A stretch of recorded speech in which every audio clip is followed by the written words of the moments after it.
오늘 갈라디아서 5장 24절부터 26절까지 말씀을 통해서 승리하는 삶의 원리라는 제목으로 하나님 말씀을 증거하겠습니다. 갈라디아서는 예수 그리스도를 통해서 하나님께서 우리에게 참 자유를 주셨다 하는 것이 핵심적인 내용입니다. 근데 그 자유를 어떻게 사용하느냐? 거룩한 삶을 사는데 그 자유를 사용하라. 그리고 다른 사람을 사랑으로 아름답게 섬기는데 그 자유를 사용하라. 이렇게 우리에게 또한 말씀하고 있습니다.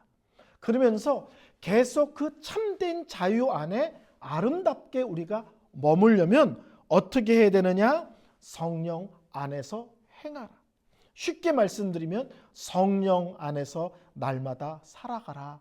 그러면 그 참된 자유를 아름답게 계속 유지하는 삶을, 그것을 누리는 삶을 살 수 있을 것이다. 이렇게 얘기합니다. 그리고 성령 안에서의 삶의 결론이 뭐냐? 그리할 때 날마다 예수님을 닮아간다. 다른 말로 하면 풍성하고도 놀라운 성령의 열매가 맺어지게 될 것이다. 이렇게 말씀을 하고 있습니다.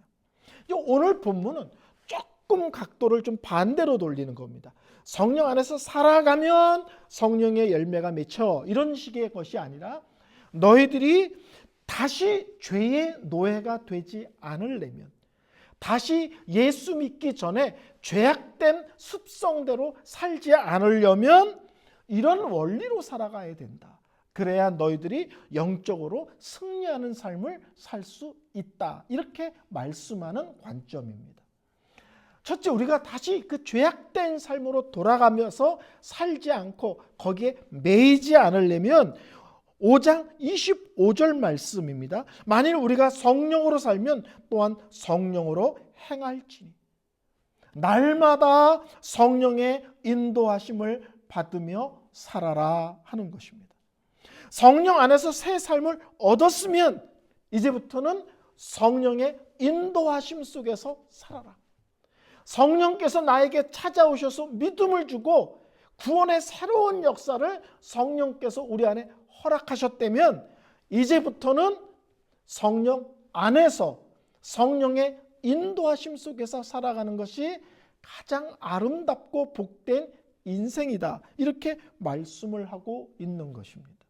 성도 여러분, 예수를 믿는 것은요, 예수 믿고 나 구원받았다, 이렇게 고백하죠. 그래서 예수는 누굽니까? 라고 할 때 우리가 예수는 나의 구원자십니다. 이렇게 고백합니다.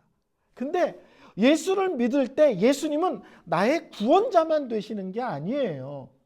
예수를 믿는 순간 예수님은 나의 구원자이실 뿐만 아니라 이제부터 내 삶의 주인도 되시는 거예요.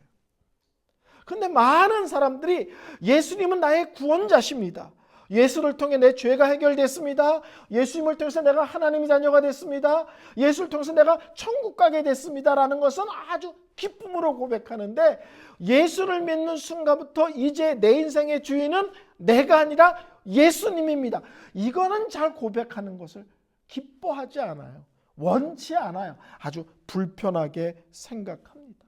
근데 실제로 예수를 믿는 것은 구원만 받았을 뿐만 아니라 이제부터 내 인생의 주인이 바뀌었습니다도 믿는 것이고 고백하는 것입니다. 우리가 주 예수 그리스도잖아요. 예수는 그리스도시고 예수는 주인이시다. 주 예수 그리스도, 예수는 나의 구원자실 뿐만 아니라 예수는 나의 주인이시다를 고백하는 게 주 예수 그리스도예요. 그러니까 날마다 주인의 의견을 물어봐야죠. 예수 믿기 전에 내가 내 인생의 주인이잖아요. 내가 내 인생의 주인이잖아요. 그래서 내가 내 마음대로 할 수 있죠. 한국의 옛날 유행가 중에 이런 노래가 있었어요. 내 인생은 나의 것, 내 인생은 나의 것. 이게 옛날에 한국에서 유행하던 노래 중에 하나예요. 근데 예수를 믿으면 이제 어떻게 돼요? 내 인생은 예수님 것, 내 인생은 예수님 것, 이렇게 바뀌는 것입니다. 그래서 이제부터 우리가 인생을 살 때 나만 좋으면 됐지 뭐 이렇게 따지는 게 많아. 나만 좋으면 됐지 뭐 이렇게 복잡해 이렇게 생각할 수 있죠. 아닙니다. 이제는 하나님이 기쁘셔야 됩니다. 내가 무엇을 행하든지 내가 무엇을 결정하든지 항상 하나님이 기쁘셔야 돼요. 하나님의 영광 받으셔야 돼요. 이게 우선입니다. 이 얘기를 한번 꼭 따지는 사람이 있어요. 그럼 내 인생은 뭡니까? 내 인생은 뭐긴 뭐예요? 하나님이 기뻐하시는 인생을 살 때 내 인생이 가장 빛나는 거예요. 내 인생의 아름다움과 하나님의 영광이 따로 있는 것이 아니라 내 인생이 하나님 중심으로 살고 내 인생이 하나님을 기뻐하는 삶을 살 때 내 인생이 가장 아름답고 멋있고 근사하고 복되지는 것입니다. 하나님을 높이는 것과 내 인생의 아름다운 게 따로따로 노는 게 아닙니다. 근데 많은 사람들은 하나님 중심으로 살면 난 뭐야 이렇게 생각하는 사람이 있는데 정말 어리석은 생각입니다. 그래서 믿음의 선배들은 이런 얘기를 참 많이 했어요. 어떤 일을 하든지 성령보다 앞서지 마십시오. 무슨 일을 하든지 성령보다 앞서지 마십시오. 우리는 무슨 일을 할 때 기도하지 않아요. 하나님께 묻지 않아요. 그리고 어떻게 저질러 버려요. 그리고 뒷감당이 안 되면 하나님한테 살려달라고 그러고 수습해달라고 그래요. 하나님이 미리 물어보고 하지. 미리 나랑 좀 의논 좀 하지. 미리 좀 그런 문제 갖고 기도 좀 하지.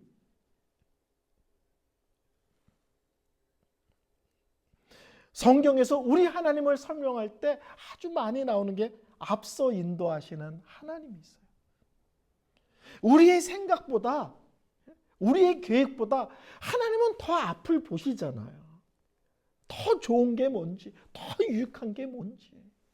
그렇죠?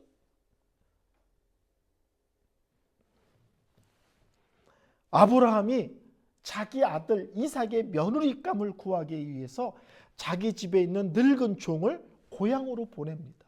그러면서 내 며느리감을 좀 네가 구해가지고 와라. 근데 이 종이 얼마나 부담되겠어요. 주인님의 며느리감을 자기 보고 구해오래니. 근데 제가 보기에 괜찮은 여자가 있는데 근데 그 여자가 안 따라오면 어떻게 하죠? 안 따라오면 참 좋은 여자 같은데 안 따라오면 어떻게 하죠? 그때 아브라함이 이렇게 얘기합니다. 그가 그 사자를 너보다 앞서 보내실 것이다. 그 여자가 하나님 보시기에 아름답고 복된 이삭의 짝이라면 네가 가기 전에 먼저 하나님의 사자가 가서 다 사람들의 마음을 움직여 놓고 분위기를 다 만들어 놓을 거다. 걱정하지 마. 하나님이 사자를 앞서 보내어 그 모든 것을 조절해 주실 거야. 이스라엘 사람들이 광야 40년을 움직일 때 법궤가 항상 앞에 갔습니다. 얼마나 앞에 갔냐면 약 1000m 정도 앞에 갔어요. 왜냐하면 사람들이 많으니까 법궤가 바짝 붙어가면 앞에 있는 사람들밖에 안 보이잖아요. 그러니까 멀리 떨어져 가야 앞에 있는 사람도 보고 뒤에 있는 사람도 보입니다. 법궤가 사람들로부터 떨어져 있어요. 근데 사람들은 법궤가 앞에 가면 어이 저기 법궤가 앞에 가네 이렇게 말하지 않았어요. 법궤가 움직이는 걸 통해서 이스라엘 사람들은 이렇게 고백했습니다. 하나님께서 앞서 우리를 인도하신다. 그 법궤를 통해서 우리가 어느 쪽으로 가야 되는지, 왼쪽으로 가야 되는지, 오른쪽으로 가야 되는지, 직진해야 되는지, 아니면 오늘은 여기서 머물러야 되는지를 법궤를 보고 확인하는 거예요. 그래서 법궤의 움직임을 볼 때마다 이스라엘 사람들은 하나님이 우리 앞에서 인도하시는구나. 하나님께서요, 기도를 많이 했는데 막으실 때 있어요. 그거 진짜 순종하셔야 돼요. 막으신다는 것은 가면 안 돼. 큰일 나. 망해. 근데 내가 보기엔 너무 좋아. 아무리 기도해도 아닌데, 아무리 기도해도 확신이 없는데 내가 보기에 좋다고 저지르면요 뒷감당하기 어렵습니다. 어떤 사람이 기도할 때 이렇게 기도해요. 하나님이 이번 일을 좀 밀어주시옵소서. 이번 일을 밀어주시옵소서. 하나님 보시기에는 절벽 끝에 앉아가지고 기도하는 거 밀어달라고. 자기가 보기에는 멋있는 일인데 하나님 보시기에는 이번 일을 도와주면 얘 망하는 길이야. 그러면 하나님이 미실까요? 뒤로 제끼실까요? 뒤통수가 깨져서 피가 날 정도로 뒤로 확 제끼시죠. 그럼 화가 나는 거예요. 밀어달랬는데 거꾸로 뒤로 제꼈다고. 왜 제꼈을까요, 하나님? 글로 가면 망하니까. 그래서 신앙생활을 오래 하다 보면 기도할 때 너무 일이 쉽게 열리는 것보다 막힐 때가 훨씬 감사합니다. 왜냐하면 막히는 것은 위험하다는 사인이거든요. 근데 반대로 안 될 것 같은데 길이 열리는 게 있어요. 안 될 것 같은데 되고, 야, 이상하네, 어떻게 이렇게 되지? 이럴 때가 있어요. 하나님의 인도하심을 살피셔야 됩니다. 하나님께 먼저 물어보셔야 됩니다. 너희가 예수 성령 안에서 새로운 인생을 살게 되느냐? 성령의 인도하심 속에 살아라. 성령의 인도하심을 받는 것이 가장 안전한 거고요. 가장 복된 거고요. 가장 유익한 겁니다. 아멘. 성령의 인도하심을 받는 게 가장 안전하고 가장 유익하고 가장 복된 겁니다. 이게 복잡할 때가 있어요. 어느 때는 이게 복잡해서 잘 기준이 안 쓸 때는 쉽게 생각하는 원리가 있어요. 그게 뭐냐면 이걸 한번 하나님이 기뻐하실까? 마귀가 더 좋아할까? 아주 쉬운 잣대입니다. 복잡할 때는 심플하게 생각했어요. 이거를 하면 하나님이 기뻐하실까? 마귀가 더 좋아할까? 아주 쉽게 구분하는 단순 원리도 있습니다.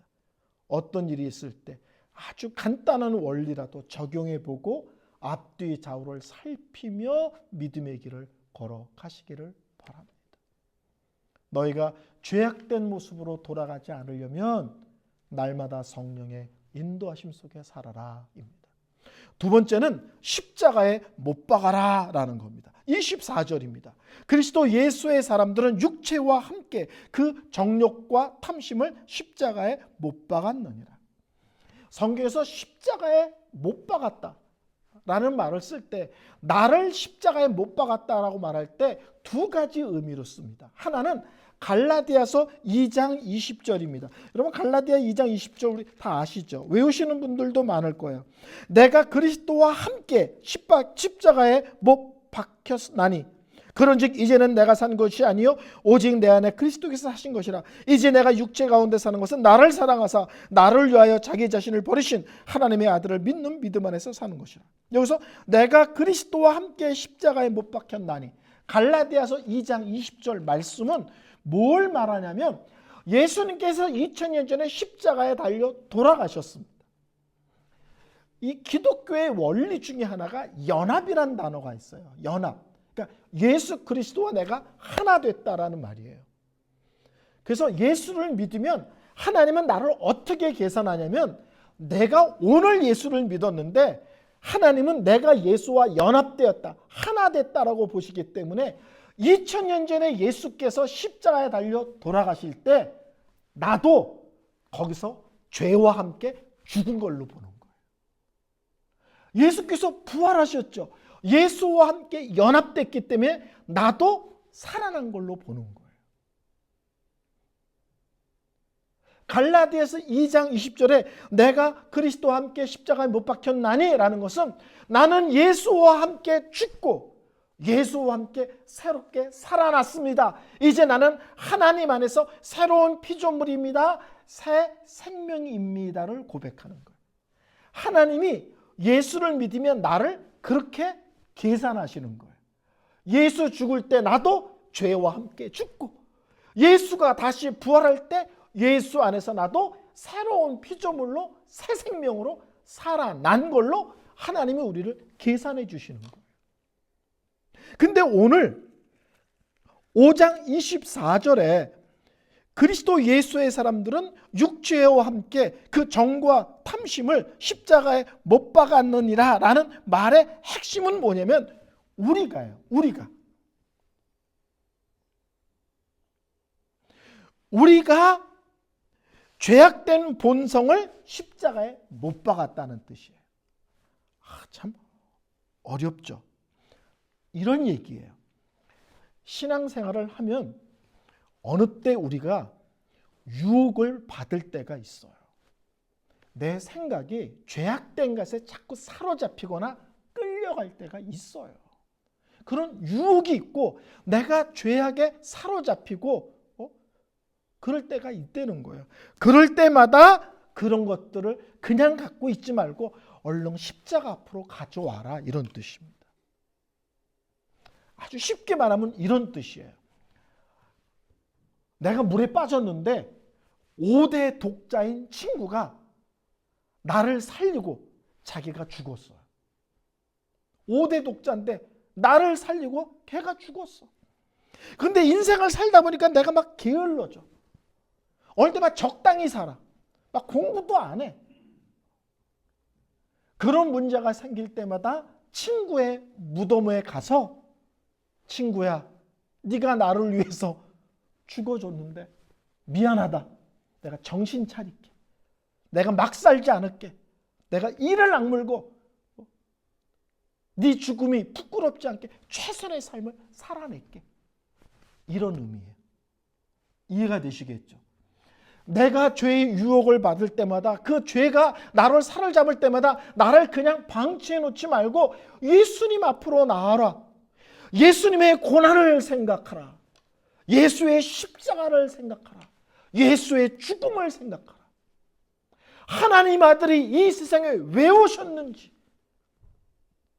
이렇게 부끄러운 죄인을 위해서 왜 그렇게 험한 고난의 길을 가고 피 흘려 돌아가셨는지를 예수를 생각하면서, 십자가를 생각하면서 그 죄악된 생각과 욕심과 그런 것들을 단호하게 끊어내라는 거예요.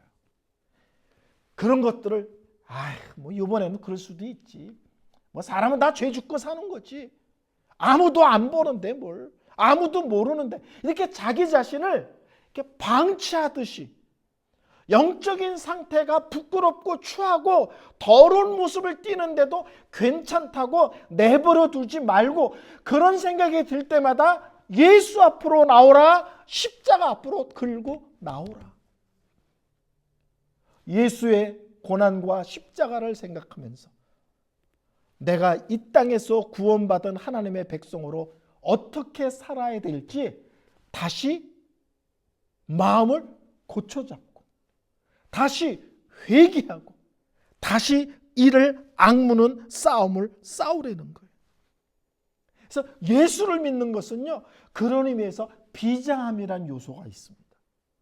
그 비장함이라는 것은 뭐냐면, 다시 예수의 십자가가 부끄러운 삶을 살지 않으리라는 이를 악무는, 다시금 영적으로 정신 차리는, 그리고 그런 것들을 부끄러워할 줄 아는, 그리고 그런 것이 나를 압도할 때마다 하나님께 나와 회개할 줄 아는 그런 분명함과 확실함이 있어야 된다는 거예요. 그래야 우리가 다시 옛날에 죄악된 습성에 끌려다니지 않는다는 거예요. 옛날에 죄악된 습성에 지지 않는다는 것입니다. 오늘 두 번째는 뭐냐면 십자가를 기억하라. 십자가 앞으로 나오라. 너의 죄악된 그런 것들 다시 십자가에 못 박아라. 이런 것입니다. 여기서 누가요? 우리가, 내가 예수 앞에 나와서 다시 나를 위해 피 흘려 돌아가신 예수님을 십자가 밑에서 바라보라는 거예요. 나의 추함과 부끄러움을 그냥 들고 있어도 되는지, 이렇게 막 살아도 되는지, 내 식으로 나만 좋으면 되는 것도 괜찮은 건지, 그 십자가 앞에서 정신을 차리라는 겁니다. 나를 저 복종시키고 나의 부끄러운 것들을 십자가 앞에서 날마다 저 복종시키는, 꺾을 줄 아는 삶을 살아라. 세 번째는요, 24절 말씀입니다. 참 재밌죠. 헛된 영광을 구하여 서로 노엽게 하거나 서로 투기하지 말라. 여기서 헛된 영광은요, 아주 쉽게 번역된 게 있는데 새 번역이라는 번역이 있는데 거기는 이렇게 써 있어요. 잘난 체 하지 마십시오. 자꾸 잘난 체 하면 나중에 보면 주위에 있는 사람들이 다 불편하고 나중에 시기와 질투가 생기고 그러다 보면 꼭 싸움이 생깁니다. 그러니까 이제 자꾸 잘난 체 하면 그거 불편한 사람들이 생기는 거거든요. 불편하면 누가 또 꼭 한마디 합니다. 그러면 이제 언성이 높아지고 네가 잘났냐 내가 잘났냐 하잖아요. 참 성경은 우리를 잘 아세요. 우리가 너무 쉽게 잘난 체하고 너무 쉽게 자랑거리를 끄집어내는 존재인 것을 알고 계십니다. 이 믿음의 길은 자신을 낮추는 싸움이잖아요. 자신을 감추는 싸움이잖아요. 근데 우리 습성은 높이고 드러내고 자랑을 해야만 이 뱃속이 편한 그런 습성이 있잖아요. 그래서 옛날에 그런 말 있잖아요. 남편이 다이아몬드 반지를 사주면 번화한 사거리 나가가지고 택시 이러고 부르는 거 있잖아요. 동창 모임에 가서 머리 아파 뭐 이런 거 있잖아요. 이게 뭐 자랑하지 않으면 못 배기는 습성이 있는 거예요. 가만히 있지를 못합니다. 근데 성경은 그게 나중에 보면 너도 불편하고 다른 주위에 있는 사람 다 힘들게 하는 요소야. 심하면 그것 때문에 다툼도 생겨. 조심해 이런 얘기입니다. 제가 처음 목회한 교회는 20년 동안 교회에 다툼이 있었던 교회. 재직회를 하면 정말 상상을 초월하는 싸움이 벌어지는 교회였습니다. 20년을 그런 교회 제가 담임 목사로 부임을 했어요. 제가 회의할 때 회의의 원칙을 많이 얘기했는데 그 중에 하나 그 교회만 해당되는 회의의 원칙을 하나 만들었어요. 그게 뭐냐면 첫째, 다른 사람보다 헌금을 더 많이 한다. 우리 교회에서는 아마 내가 헌금을 많이 하는 쪽에 속할 걸 하는 사람. 두 번째, 우리 교회 기도하는 사람이 많은데 내가 가장 기도를 열심히 많이 하는 사람 쪽에 속할 걸. 셋째, 교회를 섬기는데 내가 우리 교회에서 가장 열심히 교회를 섬기는 사람들 중에 속할 걸. 요 세 가지 중에 한 가지라도 해당되는 사람은 교회에서 무슨 회의를 할 때 1. 손 들지 마십시오. 2. 발언하지 마십시오.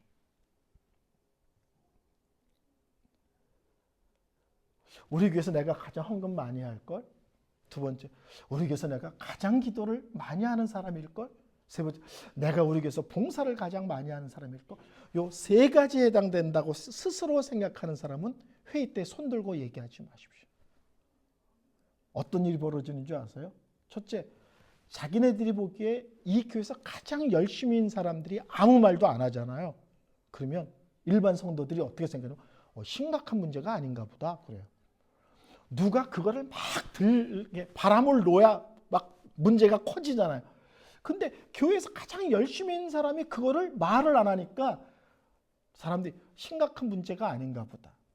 또는 사실이 아닌가 보다 그거. 왜? 그걸 잘 알만한 사람들이 가만히 있으니까. 더 웃긴 건 뭔지 아세요? 이 세 가지에 해당되지 않는 사람이 손을 들고 얘기하면 성도들이 아무것도 안 하는 사람이 말만 많구나라고 생각을 해요. 그러니까 손을 들고 얘기하는 순간 기도도 안 하는데 봉사도 안 해. 근데 거기다 헌금도 안 하는 사람이라는 것이 돼요. 그 교회에 싸움을 멈추게 하는 여러 가지 요소가 있었는데 그 중에 하나가 제가 쓴 것 중에 하나가 이 세 가지에 해당되는 사람만 말하지 마십시오. 그러면 교회가 어떻게 변하는지 보십시오. 이렇게 얘기하는 거예요. 우리는 말해야 되고 주장해야 되고 안에 있는 걸 끄집어서 흔들어 보여야 된다고 생각을 합니다. 성도 여러분, 이런 거 있죠. 골프 좀 치십니까? 근데 꼭 이렇게 대답하는 사람이 있어요. 좀 합니다. 탁구 치시죠? 좀 합니다. 이 좀 합니다가 진짜 무서운 거 아시죠?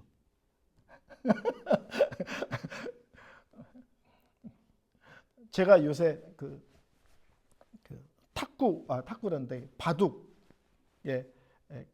이세돌이라는 사람의 책을 읽는데, 제가 이세돌이 바둑 구단인 걸 모르고 제가 그 사람한테 가서 바둑 한 판 두실까요? 바둑 두실 줄 아세요? 그럼 그 사람이 뭐라 그럴까요? 제가 10살이 되기 전에 단을 먹고 내가 몇 살에 구단이 됐으며 내가 몇 승을 연승을 하고 막 이렇게 떠들을까요? 제가 보기에는 이세돌이 씩 웃으면서 그냥 제가 좀 합니다. 진짜 고수들은 칼을 빼보이지 않아요. 그렇죠? 칼을 빼보이지 않아요. 하도 까불면 칼을 빼지 않고 이렇게 들고 있다가 툭 치고 말죠.